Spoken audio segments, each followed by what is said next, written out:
The movie starts with a high school girl named Danby, who is in her final year. She's about to take her university entrance exam, but there's one big problem. She's really bad at math. In class, she always falls asleep during math lessons. One day, her math teacher loses his patience and calls her to the board to solve a problem.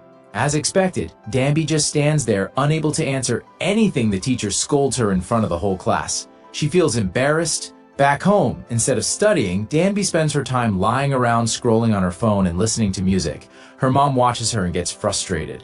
She says, if you memorized math like you do song lyrics, you'd already be a genius. She even jokes that Danby got her poor math skills from her father. Then she says something that hits Danby hard. No university will accept you like this. To make things worse, her mom switches on a historical drama on TV, which Danby hates. Tired and annoyed, she leaves the house and goes to her best friend's place. Her friend reminds her, this is your last chance. If you don't pass this exam, what are you going to do? The next morning, Danby wakes up late. She quickly gets ready and runs out the door. Her mom shouts behind her, telling her to try her best. On the way, Danby is nervous. She tries to study on the bus, but nothing sticks in her head. When she finally reaches the exam center, it starts raining heavily. She forgets her umbrella and runs toward the building. But as she gets closer, she panics. She doesn't feel ready. She starts thinking, what if I fail? What if I mess everything up? She sits under the rain, feeling defeated, and looks down at a small puddle in front of her. That's when something strange happens. In the puddle's reflection, she sees a group of people dressed in old-fashioned clothes. They're praying, asking for rain. They say it hasn't rained in 3 years and people are suffering. Suddenly, Danby jumps into the puddle. She starts to drown, but instead of dying, she wakes up somewhere else. She looks around, confused. Everything looks different. People are wearing traditional clothes, there are no cars, and the roads are made of dirt. Danby asks a stranger, are you guys filming a drama here? But nobody answers her properly. That's when she realizes this isn't a film set. Danby has somehow traveled back in time to a historical era.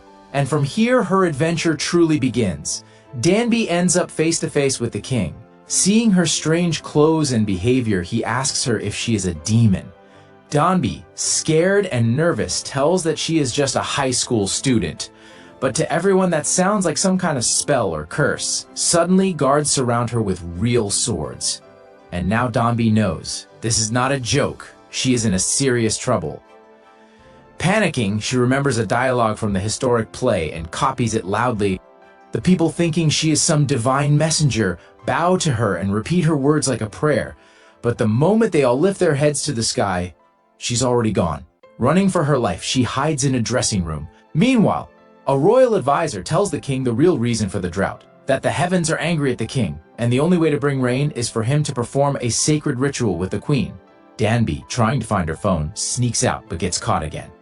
Now she's back in trouble. While waiting for the king to arrive, she thinks, if it rains, maybe she could escape. Just then the king walks in and says, it hasn't rained in 3 years. You should be executed as a sacrifice to please gods.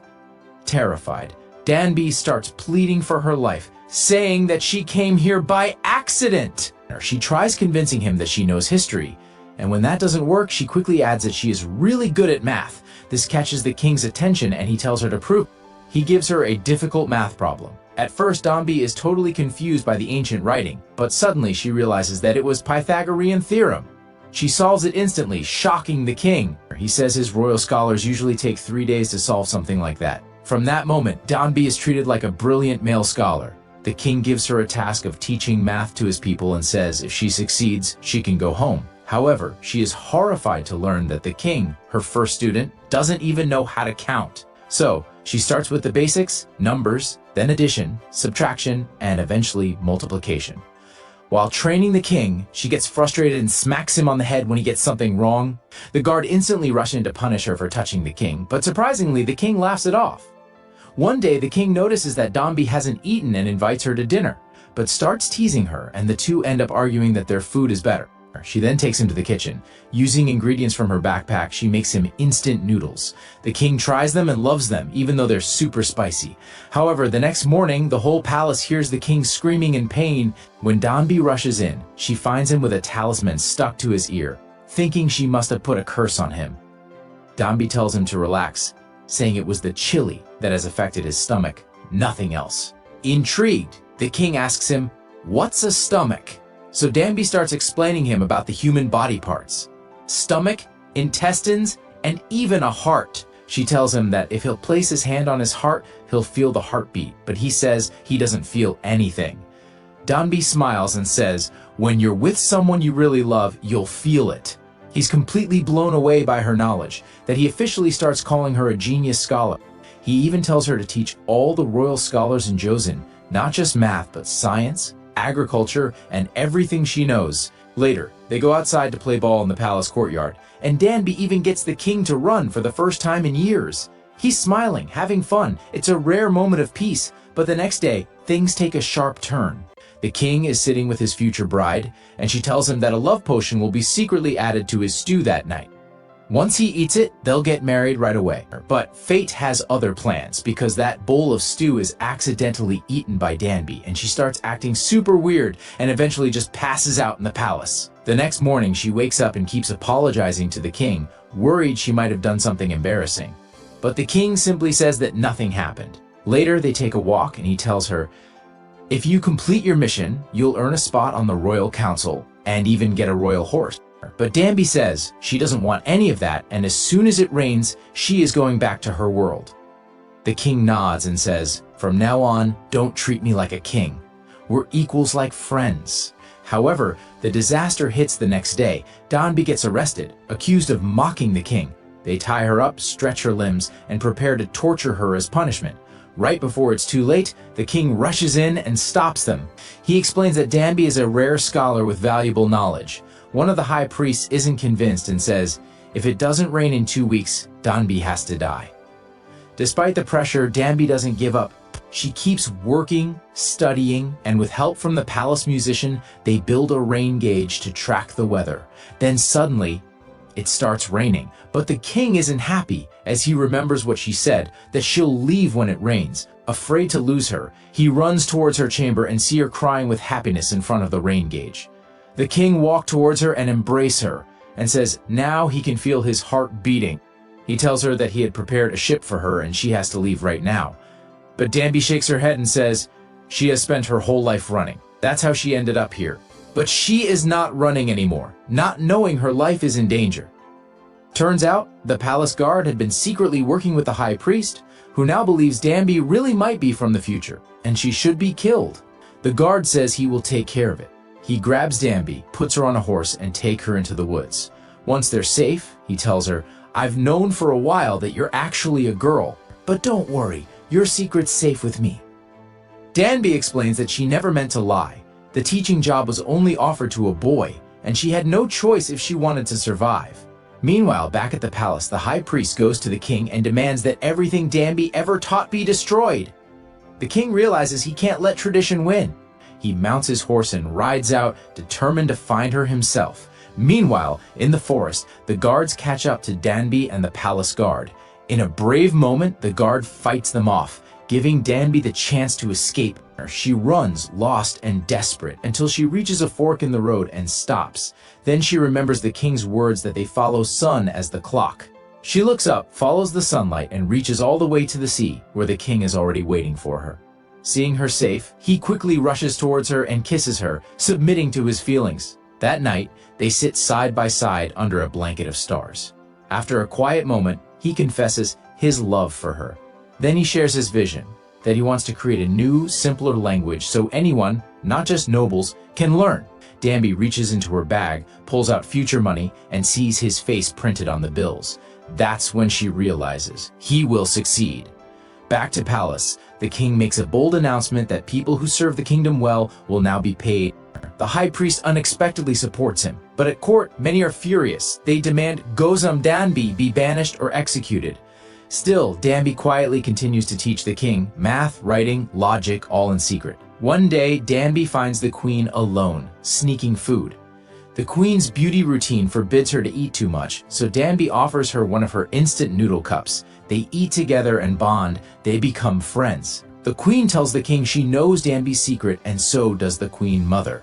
And then Danby is suddenly taken away by the palace maids. They dress and apply makeup to her. Confused, she realizes they're preparing her to become the king's official consort. Terrified, Danby panics and runs through the palace. Word reaches the king. He searches for her and eventually finds her. He takes her into a room. Danby starts crying, saying they are only friends and can't do that as she is only 19. The king laughs and says, 19 means at least 3 years of adulthood, which means you're not a child anymore. He then calms her down by hugging her and tells her that he knows she's a girl for some time and he is not going to force anything on her. He requests her to stay for the night as everyone's watching. Next day, the king takes Danby to the Grand Hall. There, he proudly shows off a new alphabet, 28 simple symbols, designed so everyone in Joseon. In the center of the hall stands a ceremonial chair. He makes Danby sit in it, then places a royal hairpin in her hair, a symbol of marriage. He looks into her eyes and asks her to stay with him, forever. With teary eyes, Danby says she can't, as her mother is waiting for her. The king says she can go back to see her and then return, so they can always be together. But Danby refuses. Hurt and heartbroken, the king says she is right. The future truly is better than this backward Joseon. Danby stands alone in the hall when suddenly she's struck from behind. Then someone stabs her and sets the hall on fire. When the king learns of this, he rushes into the flames himself to save her. The next day, the king is being informed that the ancient text is gone. He accuses the high priest of stealing it. Grabbing the priest's hand, with black ink all over his fingers, he snarls, "Didn't anyone teach you to leave no evidence after a crime?" Then, turning to Danby, he asks, "Did you hear his voice?" Danby nods quietly. The priest is shocked to see her alive, as his knife had been stopped by the book she kept in her bag. The priest says he is not afraid to die and will accept any punishment because whatever he did was to save Joseon from falling into chaos. If this new language spreads, people will start thinking for themselves. The king, unshaken, says he will again develop the alphabets to give people the tools to chase their dreams. Danby then quietly walks the palace, saying goodbye to her friends. Before leaving, she asks the king to walk with her. They walk together to the seashore and spend some memorable time together. Danby then steps into the familiar puddle, but King lifts her, not wanting to let her go. He then gives her a final goodbye kiss, and with a heavy heart, lets her sink. As Danby emerges out of the puddle, she is shocked to see that it's only been a few seconds pass in her world. The entrance exam has just started. She rushes to her exam center, ready to give the test with full motivation. She returns home to find her mom waiting anxiously. Danby runs into her arms, hugging her tight.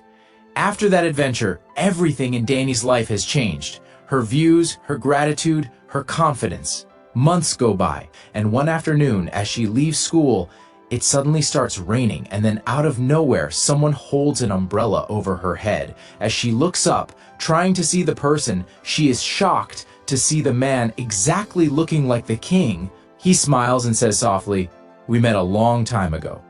On your bus. You dropped your umbrella." The duo kept looking to each other's eyes like they have found their missing part, and the story ends. If you've made it to the end, tell us what you think in the comments and what movie or story you'd like explained next.